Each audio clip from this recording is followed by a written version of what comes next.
merci de venir ce matin à cet atelier de travail.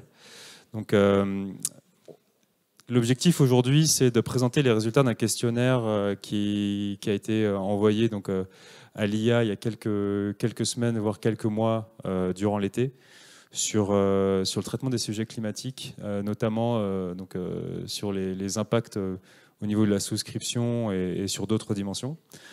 Ce questionnaire a été envoyé dans le contexte en fait, du sous-groupe de travail climat, tarification et modèle.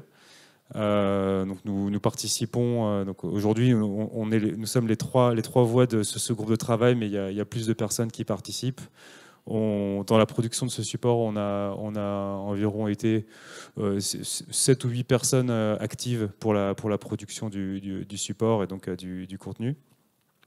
L'objectif, c'était dans le contexte d'une pression réglementaire et donc de nombreuses consultations qui tombent et de stress tests qui sont déjà passés au niveau de la CPR et aussi au niveau du régulateur européen, au niveau de l'EIOPA, de voir quelle est la position du secteur par rapport à certaines questions, on va dire des questions de base sur les aspects de l'impact du changement climatique sur la tarification et sur d'autres éléments. Là, on a pris la gestion des produits et on finit avec des éléments plus quantitatifs. Même si, voilà, juste pour vous prévenir, c'est pas une présentation avec 10 milliards de formules de météorologie, hein, désolé.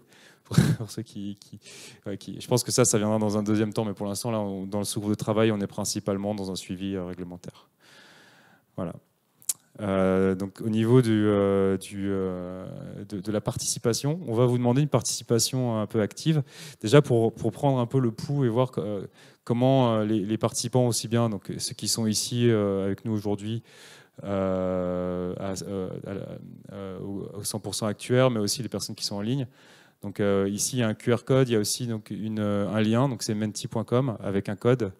C'est pour en fait prendre un peu le pouls et voir la maturité des participants sur les sujets climatiques. C'est toujours intéressant de voir en fait comment ça se distribue. On va vous laisser le QR code et le code environ 30 secondes et ensuite on va passer aux résultats.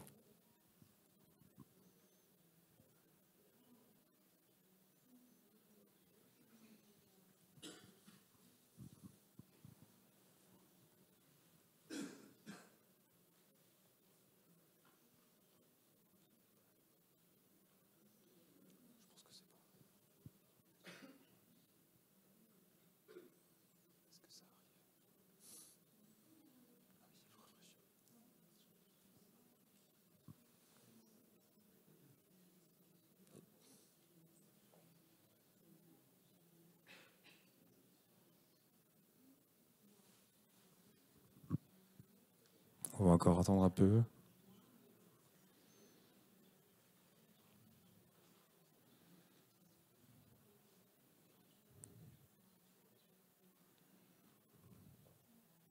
Ça bouge pas trop là. Moi j'ai le live, si tu peux rafraîchir peut-être, ça va un tout petit peu bouger. Ok, donc c'est plutôt une bonne chose. On est sur un des niveaux donc principalement entre débutants et intermédiaires.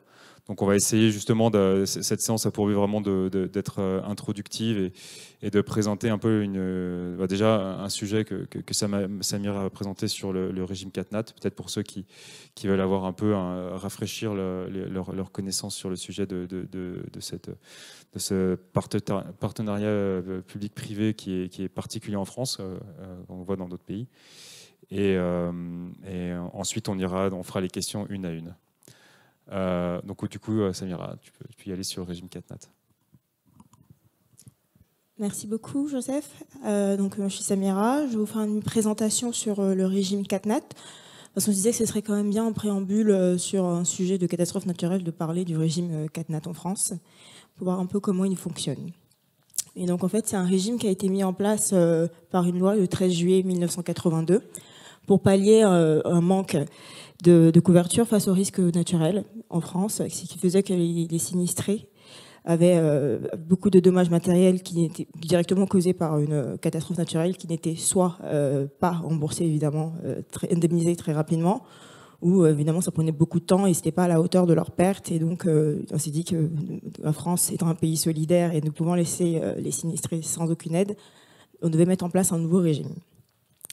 Et donc en fait, ce régime repose sur 3 points principaux. C'est-à-dire il faut que une couverture obligatoire, une partie sur la solidarité nationale et une autre sur la couverture illimitée. Plus précisément, d'où vient le principe de couverture obligatoire? Puisque, comme Joseph l'a dit, c'était un partenariat public-privé. Au niveau privé, l'assuré, la population doit avoir un contrat d'assurance, donc dommages type MRH, auto. Et dans ce contrat d'assurance qui est mis en place avec une assureur privé, il y a une partie garantie CatNat. Et c'est avec ces garanties CatNat qui peut, en cas de catastrophe naturelle et donc de dommages directement causés par la catastrophe naturelle, qui pourra être indemnisé. Il y a un principe de solidarité nationale qui est que pour mettre en place cette garantie catastrophe naturelle, une surprime est mise en place. Donc en gros, c'est un pourcentage de prime en plus pour mettre en place la garantie CatNat. Et ce pourcentage de surprime est le même pour tout le monde. C'est la solidarité, c'est-à-dire qu'il ne dépend pas de l'exposition des personnes par rapport à leur territoire. On ne paye pas plus ou moins en fonction de son territoire, en fonction qu'il y ait eu plus de catastrophes naturelles ou pas. C'est la solidarité nationale, c'est un principe immuable de la garantie CatNat. Enfin, il y a la partie garantie illimitée, en fait, parce que la garantie CatNat repose sur le fait que l'État est le dernier réassureur. Ce n'est pas un réassureur privé, donc c'est l'État qui passe par la Caisse centrale de réassurance, donc la CCR, en cas de catastrophe extrême, pour pouvoir aider les sinistrés. Alors là, vous pouvez voir en fait la liste des catastrophes naturelles qui peuvent être prises en compte dans la garantie CatNat. Parce que beaucoup de gens pensent qu'une tempête, par exemple, peut être indemnisée au titre de CatNat, ce qui n'est pas le cas. En fait, il y a ce qu'on appelle les TGN, donc tempête, grêle, neige, qui ne font pas du tout partie de la CatNat, tout comme les feux de forêt, même s'ils sont de plus en plus fréquents, qui ne sont pas du tout partie de la garantie catastrophe naturelle, parce qu'on les considère comme assurables. Et la garantie CatNat repose sur un principe d'inassurabilité. Donc ils ne peuvent couvrir que des risques qui ont on va dire une probabilité qui ont une intensité anormale, donc qu'on ne pouvait pas prévoir entre guillemets. Donc on considère que les tempêtes ou la grêle, c'est totalement prévisible par les assureurs, donc totalement ils peuvent être pris en compte par un contrat d'assurance normal, pas besoin de réassurance de l'État.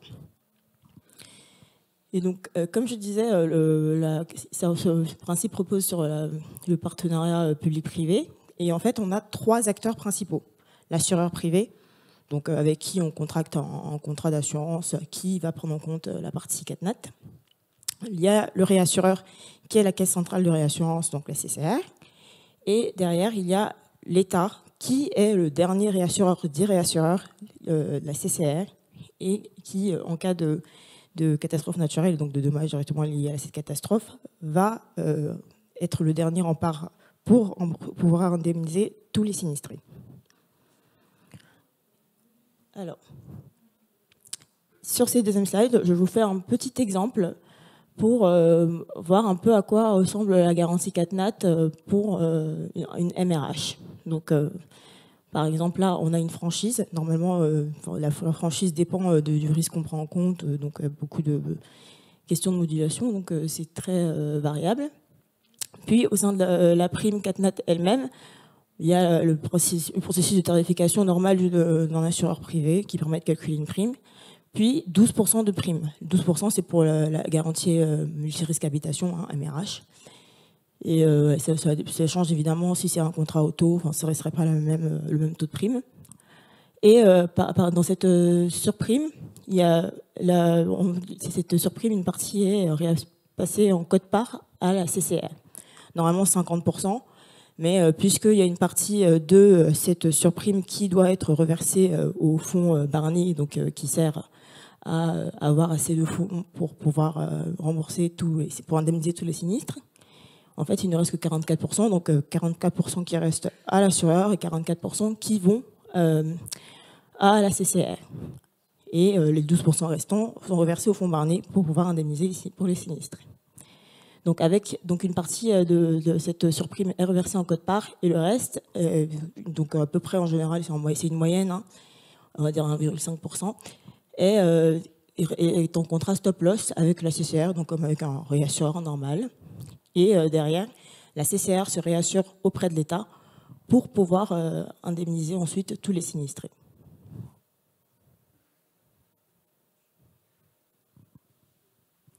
Merci. Ok, donc ça c'était vraiment pour l'introduction, on va dire, sur la partie régime CatNat. C'est important pour toutes les personnes qui ont rejoint le sous-groupe de travail. On essaie de garder cet élément en tête qui est assez clé. Et surtout, on revoit beaucoup de publications de l'EIOPA. Donc, quand on analyse donc, les éléments dans les consultations au niveau européen, donc on a une particularité française. Et quand on regarde, vous verrez, on va regarder certains sujets comme le gap de protection. Ça joue beaucoup en France. Et c'est pour ça que c'est important de mentionner cette partie. Donc dans la partie suivante, on va présenter donc le profil des personnes qui ont répondu à ce questionnaire. Donc c'est assez étonnant. On a des personnes parmi les répondants, des personnes qui ont pas beaucoup de casquettes. C'est peut-être on va dire un contexte français où les actuaires sont pas forcément tous. Ça arrive que des actuaires fassent de la vie et de la non-vie en même temps. Ce qu'on voit quand on discute notamment plus au niveau européen ou au niveau UK, où la segmentation entre les actuaires purement non-vie et les actuaires vie se fait. Et donc c'est deux mondes très différents qui ne se parlent pas. Et c'est ce qu'on voit par exemple quand on analyse les réponses aux consultations dans ce qu'on a compris par rapport à l'EIOPA. Ici on a donc principalement donc un bon tiers, enfin un peu moins d'un tiers qui font à la fois de la vie, du yard et des catnat. Ensuite, une représentation à 5% de participants qui font de la vie. Et le reste, donc c'est assez on va dire, divers, et on a donc 7% sur le yard. Ce qu'on voit en fait dans l'intérêt actuel au niveau du secteur, c'est que pour l'instant, le sujet impact du changement climatique, ça reste, on va dire, à date, un sujet très yard qui peut évoluer vers la vie. Enfin, il y a on le voit, hein, d'ailleurs les stress tests qui ont été proposés à la SCPR intégrent une dimension vie. Donc c'est un sujet qui concerne aussi la vie, mais on va dire sur la prise en compte des impacts, on s'attendait à avoir plus de yard. Donc c'est bien d'avoir un échantillon qui est divers. On a eu 84 participants. Avec peut-être quelques outliers, notamment des exceptions statistiques, excusez-moi. Sur les catnat, on n'avait pas beaucoup de répondants qui étaient vraiment purement des personnes qui bossaient dans le contexte catnat. Donc c'est peut-être un élément qui manque dans le profil des personnes qui répondent. Voilà.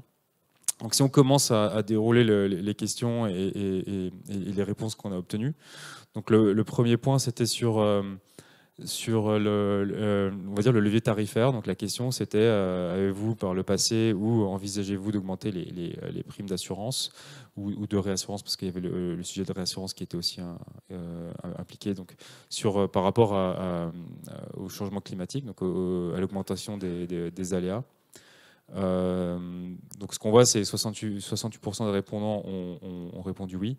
Donc on voit quand même que le levier tarifaire, le levier des taux est potentiellement un levier qui est enfin, je dirais pas facile à actionner, mais qui peut être une première réponse. Et c'est pas forcément une bonne nouvelle, hein, on est tous d'accord. Mais voilà, dans la question, on a mis l'aspect prospectif et l'aspect donc passé et l'aspect futur ensemble. Peut-être que pour aller plus loin, on aurait pu un peu segmenter en posant la question. Donc, qu'est-ce qui s'est passé par le passé, qu'est-ce que vous voulez faire. Mais on voulait être un peu synthétique, sinon ça faisait un questionnaire de 50 questions et c'était sûr qu'on n'aurait pas eu 84 répondants, on était peut-être 20 répondants.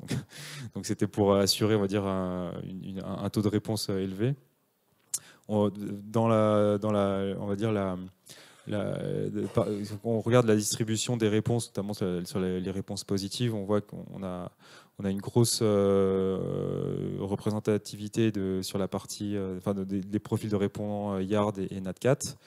Donc ça, c'est une information qui peut être intéressante. Bien sûr, on n'a que 84 répondants, ça ne représente pas le marché, mais ça fait écho à ce qu'on disait un peu plus tôt sur face au changement climatique, on est peut-être sur des actions qui sont d'abord sur du yard, donc sur de la non-vie, et peut-être ça va venir progressivement sur la vie. Donc ça, c'est plutôt, on peut pas dire, hein, on peut pas faire les Cassandres, mais pour l'instant, on voit que parmi les répondants, c'était plutôt sur du yard.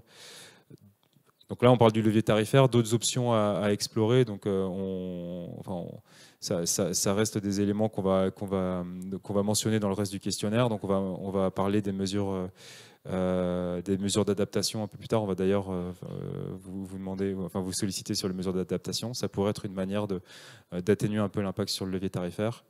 Et sur la question suivante, justement, en termes d'autres options, donc on regardait l'impact donc des franchises, qui est une autre option dans la manière de tarifer. Donc, on touche pas le taux, mais on change un peu on adapte un peu on va dire le contrat par rapport au profil de risque, au changement de profil de risque, donc la déformation par rapport au changement climatique. Là, pour le coup, la réponse est un peu moins marquée. Donc, on passe de 68 à 52. Donc, la franchise reste un levier apparemment moins attractif que le taux en soi. Quand on regarde la représentation l'allocation des réponses par rapport aux participants, là, c'est un peu plus, c'est un peu moins aligné. On n'a plus cette dominante yard. On a étonnamment beaucoup de oui au niveau de la vie. Donc, ça reste quand même équilibré. On a 84 répondants, une distribution plutôt, des familles de répondants qui sont voilà, un peu distribué. Donc sur cette réponse, c'est un peu difficile de tirer une conclusion facile. On peut dire que c'est assez équilibré. Et même au niveau des NAT4, on voit que parmi les répondants, c'est équilibré entre le oui et le non. Donc la franchise, au niveau de la franchise, on ne peut pas vraiment se prononcer, et ça a l'air d'être moins facile de toucher à la souscription. Donc ça renvoie un peu à l'importance de la politique de souscription par rapport aux caractéristiques des contrats d'assurance et de réassurance. Et on le voit encore plus sur la slide suivante, donc sur la question sur qui est encore plus sensible, donc sur la couverture d'assurance. Et là, donc, on a 70% de répondants qui ont répondu non. Donc, pour l'instant, au niveau des couvertures, on est plutôt en tout cas, pas sur une logique d'exclusion des assurés ou des risques, avec on va dire 100% des répondants au niveau YARD, NAT4 et NAT4 qui ont répondu non. Là, ça fait peut-être écho à ce dont Samir a parlé. Donc sur le régime 4 NAT, on a cette chance en France d'avoir ce régime. Donc ça protège potentiellement face aux fluctuations de couverture. On avait proposé aux participants de proposer, en fait, de donner des exemples si jamais ils n'avaient pas réduit la couverture. Est-ce qu'ils avaient d'autres propositions? Bon, là, on a eu des réponses plutôt diversifiées. Donc, en effet, on a eu par exemple, on en a retenu quelques-unes. Donc, la révision des conditions générales. Donc là, c'est vraiment l'aspect contractuel. Donc, ça revient un peu à cette idée de manière de souscrire et de définir les contrats. Réduction des aggregates. Donc là, c'est comment on se couvre par rapport à la logique de fréquence. Donc là, c'est vrai que ce qui peut potentiellement être impactant, et donc dans le questionnaire, on n'est pas allé dans ce détail, mais c'est les sinistres plutôt en moyenne fréquence, mais qui arrivent souvent. On en a quelques-uns de manière saisonnière en France, par exemple, sur les tempêtes. Donc, exclusion de garantie. Donc là, ça revient à ce qu'on disait dans la question. Et beaucoup de personnes qui disent que le sujet est à l'étude. Donc, c'est pas encore mature, et ça reste évidemment, donc la réduction de la couverture, c'est un sujet très sensible, et on l'a senti dans les réponses. Voilà. Question suivante. Je te donne la parole, Anaïs. Sinon, je te... Donc déjà bonjour. Pour les questions suivantes, on va parler plutôt des conditions contractuelles.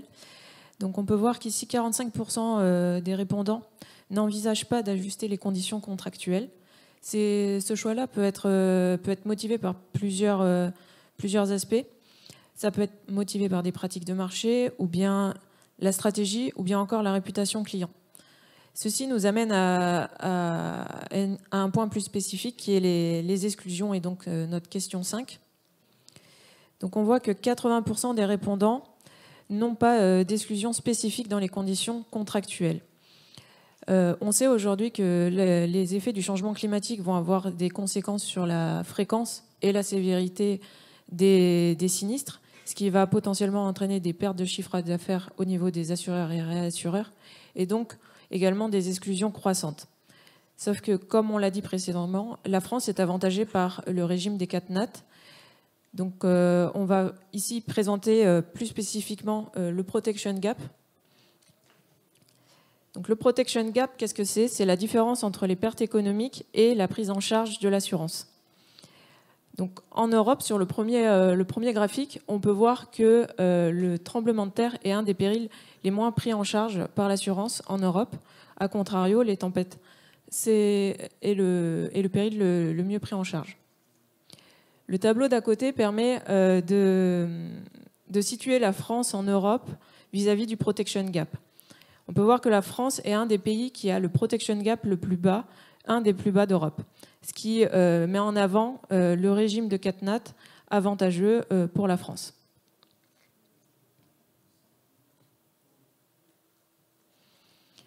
Donc la question ici va concerner plutôt les informations. Est-ce que vous fournissez des informations spécifiques à vos assurés ou sociétaires sur l'impact potentiel du changement climatique sur leur couverture d'assurance ou leur prime d'assurance? La majorité des répondants ont répondu que non. Cependant, on sait que des travaux sont en cours, soit par des échanges internes à leur entreprise, ou bien ils forment et à la fois à l'intérieur de leur entreprise et leurs assurés sociétaires, et également des recherches de solutions. On sait également que certains acteurs ont des pôles de recherche et développement sur le sujet, ou bien encore se sont dirigés vers des rédactions de livres blancs ou des formations type vidéo pédagogique pour leurs assurés sociétaires.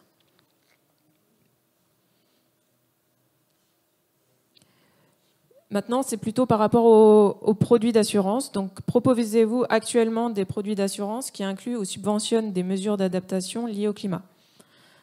Donc, 25% des répondants indiquent que oui. Donc, on a trouvé parmi les solutions des produits avec des tarifs avantageux, ou bien encore des rénovations énergétiques proposées lors des rénovations suite à un sinistre sur un bien. Et ceci nous amène à vous poser la question: est-ce que, selon vous, quelles seraient les mesures d'adaptation efficaces pour faire face aux enjeux liés au changement climatique? Donc, on vous rappelle ici la définition de l'EIOPA sur les mesures d'adaptation. Donc, on peut prendre par exemple comme mesure d'adaptation les cépages en viticulture. L'idée, ce serait de récupérer des cépages peut-être anciens, mais plus adaptés à des nouvelles conditions météorologiques dans les régions de certaines vignes. Et ces mesures d'adaptation ne sont pas à confondre avec les mesures d'atténuation, qui sont par exemple le recyclage, par exemple.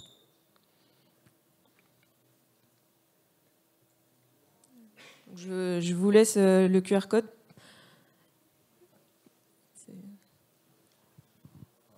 Vu que là, ça sera plutôt un format nuage de points, on vous laisse peut-être 1 à 2 minutes pour répondre.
Ok, bon, je pense qu'il y a plein d'idées, donc c'est génial.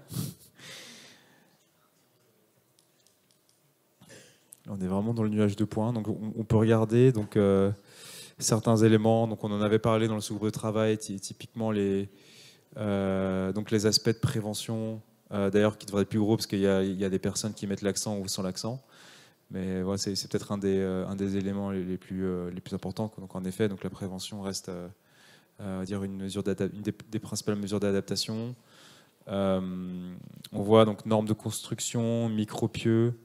Donc le micropieux sur le risque donc de sécheresse, subsidence, donc glissement de terrain. Le Build Back Better, donc c'est ce dont on parlait, ce dont Anaïs parlait tout à l'heure, donc le fait de proposer donc des solutions en cas de sinistre, de reconstruire, mais donc en ayant en fait une reconstruction qui soit plus adaptée au changement climatique. Donc construction adaptée, ça en fait partie. Blacklisting, là par contre, intéressant blacklisting. Ok. De toute façon, on aura une séance de questions-réponses, donc peut-être on peut le garder de côté celui-là et il va être amené à évoluer. On pourra le remettre pour la séance de questions-réponses. Peut-être qu'il y a des personnes qui veulent un peu développer. Je propose qu'on aille sur les...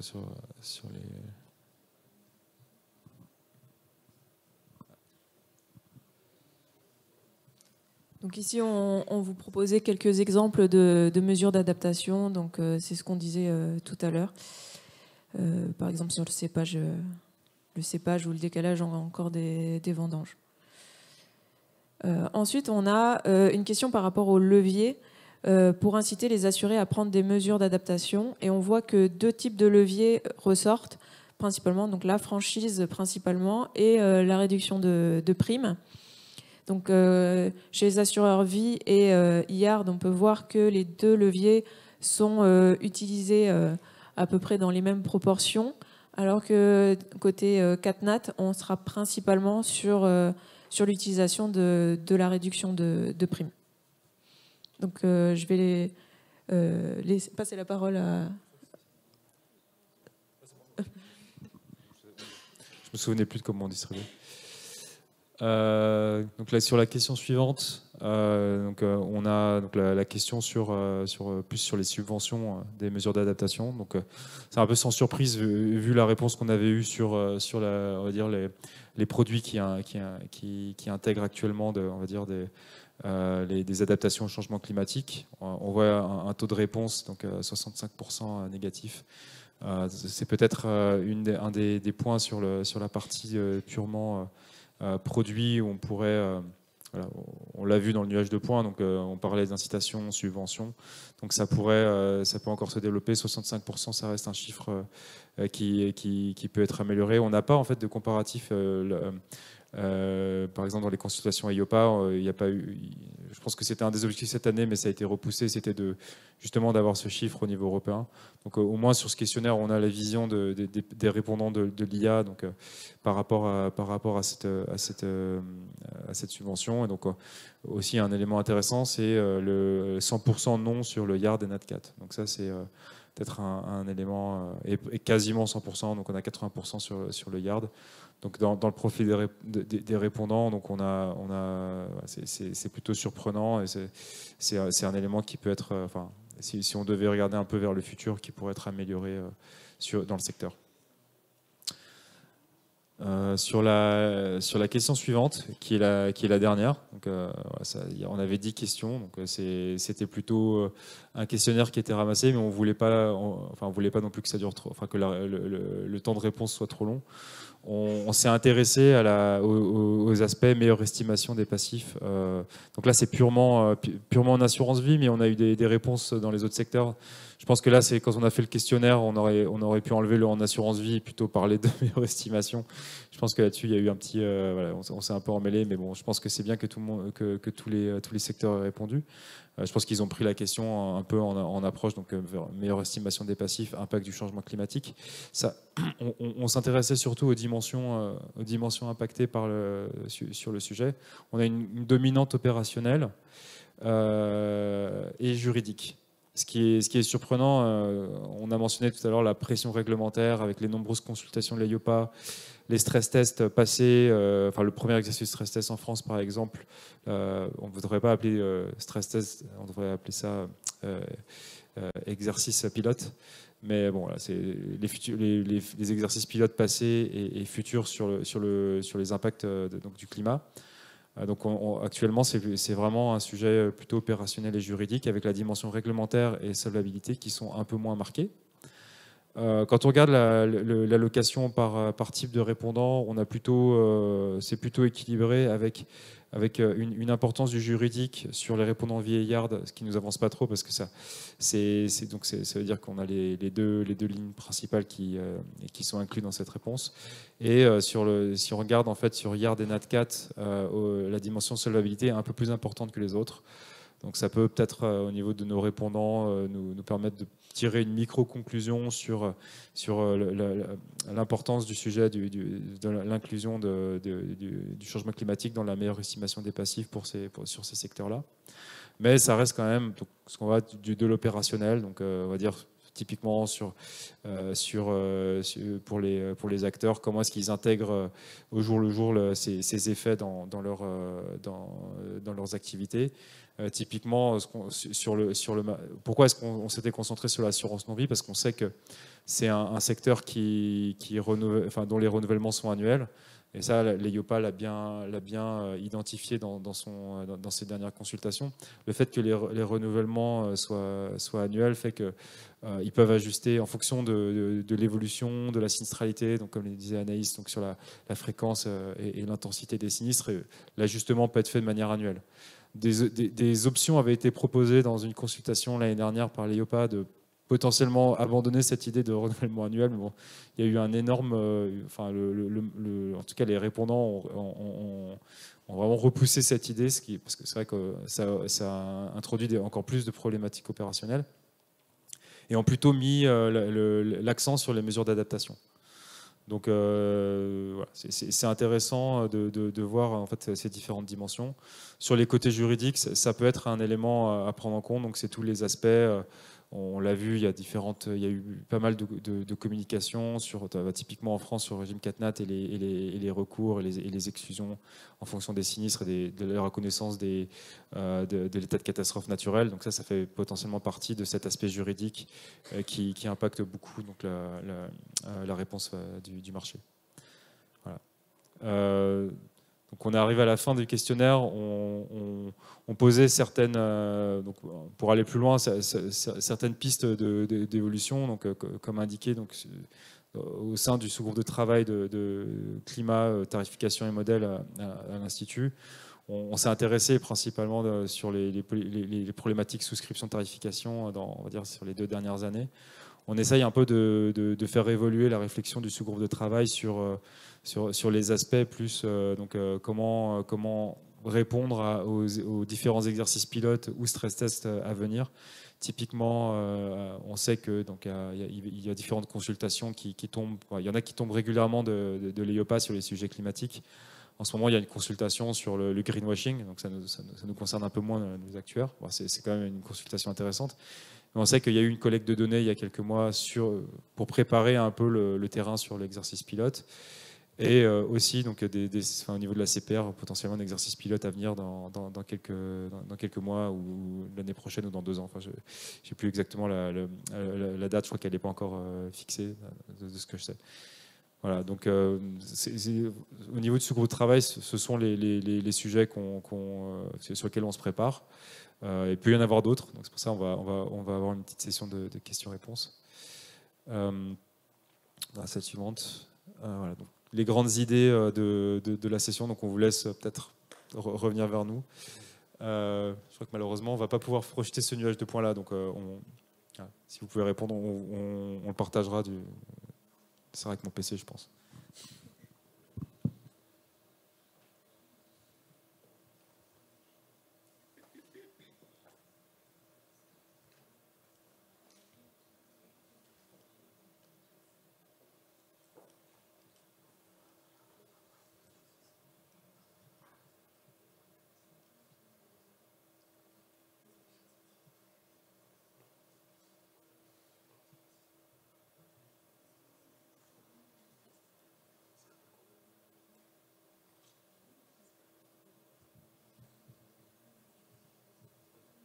Un petit souci technique, c'est pas le bon code. Bon, il y a des gens qui ont utilisé le QR code, donc ça fonctionne. Ouais. Enfin, il faut le changer, donc c'est...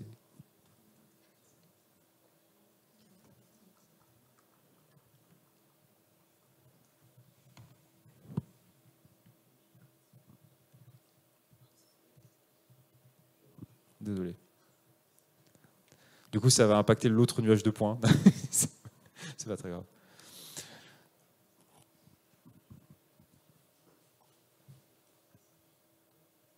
Pour l'instant, on a 4 réponses. Donc, protection gap, principalement. Mesure d'adaptation. Donc, c'est les deux, on va dire, les deux principaux points retenus. Donc, c'est déjà pas mal. Je pense qu'on peut laisser le nuage de points se développer. On vous l'enverra.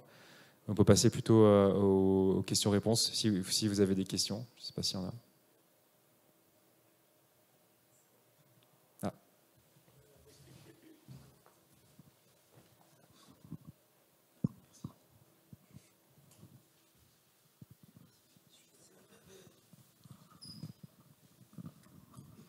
Oui, mais vous m'entendez?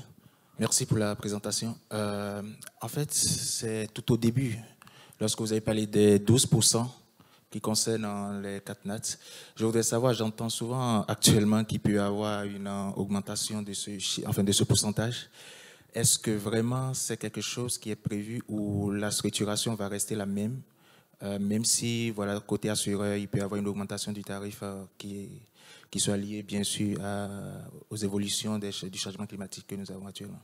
Est-ce que vraiment on va aller vers une augmentation aussi côté politique ou, je ne sais pas, au niveau de l'État, des 12%, ou on va rester là-dessus? Oui. Merci. Merci pour la question. Effectivement, cette question de la pérennité du régime CatNat et donc de l'augmentation du taux de surprime, c'est quelque chose qui intéresse évidemment les chercheurs en assurance et les assureurs évidemment. Pour l'instant, c'est pas encore au programme, mais c'est un sujet qui monte parce que évidemment, l'intensification et donc l'augmentation aussi de la fréquence des catastrophes naturelles pose cette question. Est-ce que on peut continuer à rembourser, à indemniser autant de sinistres sans augmenter derrière le taux de prime, donc le taux de surprime? Et clairement, c'est quelque chose qui est poussé par beaucoup de chercheurs et d'assureurs pour aller vers un nouveau système de garantie CatNat, sans pour autant dire que la garantie CatNat est en danger. C'est quand même quelque chose de solide et de très envié en Europe et dans le monde, quand même, à rappeler. Mais voilà, on va dire que ce serait une voie d'amélioration. C'est vrai que le régime CatNat a été cible de beaucoup de critiques depuis son entrée en vigueur sur sa transparence ou sur les critères de reconnaissance CatNat. Bon, voilà pourquoi il y a eu une révision du régime CatNat en 2021. Mais ça portait vraiment plus, on va dire, sur la partie transparence de la procédure, en disant qu'on doit pouvoir motiver clairement un refus de reconnaissance CatNat, ou alors plus sur les délais qui ont été raccourcis pour le traitement et qui ont été allongés pour le dépôt de demande. Donc c'était vraiment plus des améliorations qualitatives que le niveau quantitatif très actuariel. Donc c'est pas encore au programme. S'il y a un élément aussi, c'est peut-être pas l'effet du taux qui est retenu en fait dans la tarification, mais quand on regarde typiquement, on a fait cet exercice il n'y a pas longtemps avec des stagiaires. Si on prend le taux d'acceptation sur une dizaine voire une vingtaine d'années sur les arrêtés CatNat, on voit que il y a des cassures en fait dans le taux d'acceptation. Peut-être que c'est pas forcément au niveau de la tarification qu'il se passe des choses, mais c'est plutôt sur peut-être on va dire la manière de prendre en compte les arrêtés et donc la reconnaissance des catastrophes naturelles est plus fine et malheureusement peut entraîner des effets un peu bizarres. Donc si on prend par exemple sur la géolocalisation par commune, avec des effets un peu étranges où dans certaines communes c'est accepté, dans d'autres c'est pas accepté. Pour l'instant on voit des effets plutôt dans ce sens-là, parce que je pense que c'est éminemment politique de toucher à ce taux sur la tarif. Oui, enfin j'en parle parce que je ne sais pas si vous avez échangé avec les répondants au questionnaire autour de ça. pour savoir concrètement, est-ce que il y a derrière un enjeu de compétitivité quand même. Donc, du coup, est-ce que, si jamais, ce que vous êtes en train de dire là par rapport à la possibilité qu'on puisse avoir cette évolution, est-ce qu'il y a quelque chose qui est possible côté assureur pour qu'on puisse éviter d'avoir enfin, un grand nombre, une surprime assez élevée côté assuré? Parce que c'est surtout pour le consommateur que j'étais en train de regarder pour savoir si derrière, on pourrait passer peut-être à une problématique où les primes MRH vont devenir beaucoup plus conséquentes et qu'on ne pourrait pas vraiment soutenir cette garantie CatNat-là. Je pense que si on avait la solution, ce serait. Il n'y a pas vraiment de solution, peut-être. Parce que c'est une exception française quand même. Et est-ce que ça va être soutenu toujours? La question se pose, quoi. Non, mais le sujet des mesures d'adaptation, c'est la première réponse, c'est-à-dire on pourra pas en fait. Il y a une tendance haussière sur la fréquence et la sévérité, et c'est un peu mécanique. Hein, s'il y a un pourcentage qui est fixe, il y a forcément un endroit où ça va commencer à être difficile, notamment au niveau du réassureur. De la CCR, par exemple, hein, on voit que quand on regarde les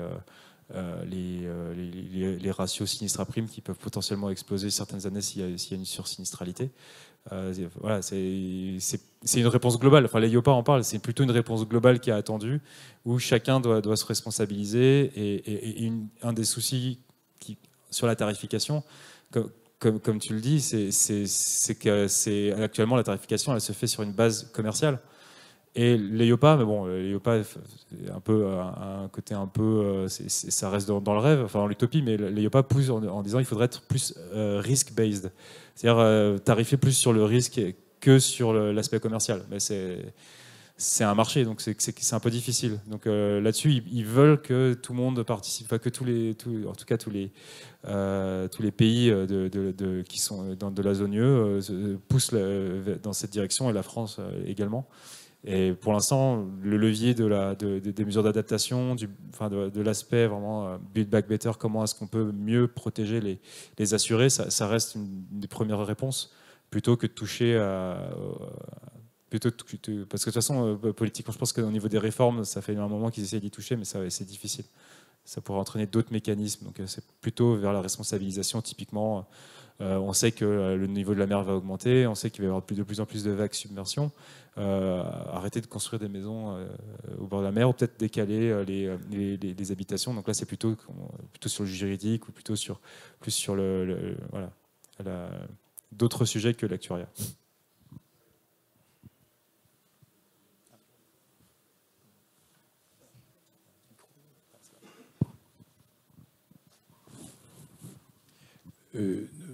Merci en tout cas de cette magnifique présentation. Concernant la CCR, je vais faire état de ma méconnaissance des mécanismes. La CCR, si elle ne peut plus payer, elle se tourne vers le budget de l'État, c'est clair. Alors la question, c'est est-ce qu'elle se réassure aussi sur le marché de la réassurance? Question idiote, mais qui pourrait paraître inutile dans la mesure où le budget de l'État est là et ça suffit, mais est-ce que c'est juste par curiosité? C'est pas une question piège. Hein. Si vous n'avez pas la réponse, c'est... Pas de souci. En fait, une fois que, comme j'ai dit, il y a à peu près 1,8% de la surprime qui est donnée à l'État pour avoir droit à cette réassurance totale au niveau étatique. Et en fait, plus de 90% des réserves de la CCR viennent de l'État. Donc, ils n'ont quasiment pas besoin de réassurance. Donc, c'est vraiment l'État qui leur... C'est le dernier réassureur. Merci.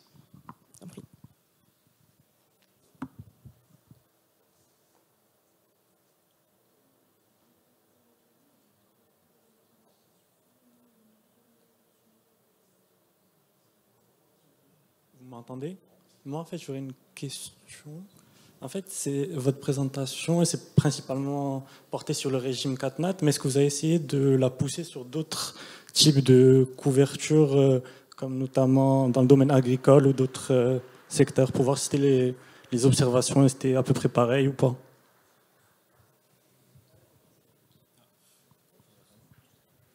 On l'a mentionné, mais c'est vrai, on voulait pas faire de focus. On sait que dans le domaine agricole, il y a eu une réforme, donc il y a eu une réforme l'année dernière au niveau du régime CatNat.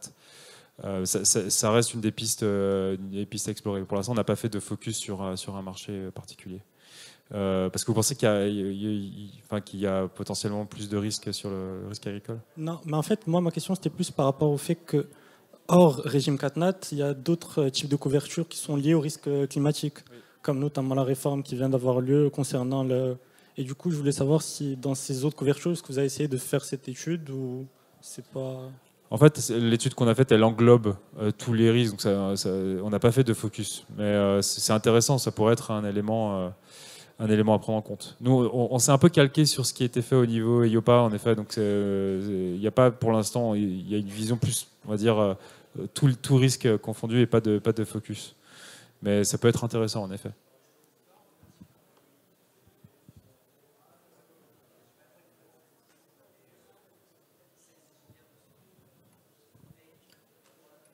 Je crois qu'il n'y a plus de questions. Bon, désolé, on a 6 minutes de retard. En tout cas, merci de votre participation. Et voilà, si vous avez des questions, n'hésitez pas à nous contacter après cette session. Merci beaucoup.